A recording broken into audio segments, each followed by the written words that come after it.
యూపీలో విజయవంతంగా rocket launch వ్యవస్థల ప్రయోగ పరీక్షలు. భారతీయ విద్యార్థుల్లో అంతరిక్ష రంగంపై ఆసక్తి పెంచడమే లక్ష్యంగా ఈ ఏడాది అక్టోబరు, నవంబరుల్లో ఉత్తర్ప్రదేశ్లోని కుశీనగర్ వేదికగా నిర్వహించనున్న పోటీలకు సన్నాహకాలు మొదలయ్యాయి.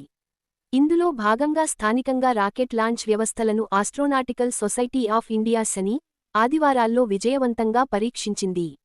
ఇన్ స్పేస్ ఇస్రో నిపుణుల మార్గదర్శకత్వంలో Thrust Tech India Private Limited రూపొందించిన నమూనా రాకెట్ లాంచర్ను అక్టోబరు, నవంబరుల్లో జరగనున్న పోటీల్లో విద్యార్థుల ఉపగ్రహాలను కొన్ని వందల మీటర్ల ఎత్తుకు తీసుకెళ్లేందుకు వినియోగించనున్నారు.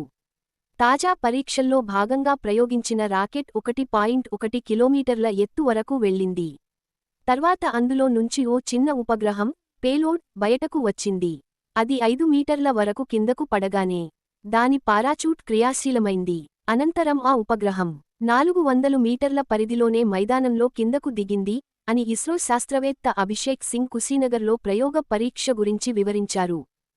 ధన్యవాదాలు. మా ఛానల్ కనుక మీకు నచ్చినట్లయితే సబ్స్క్రైబ్ చేసుకోండి, కొంచెం షేర్ చేయండి.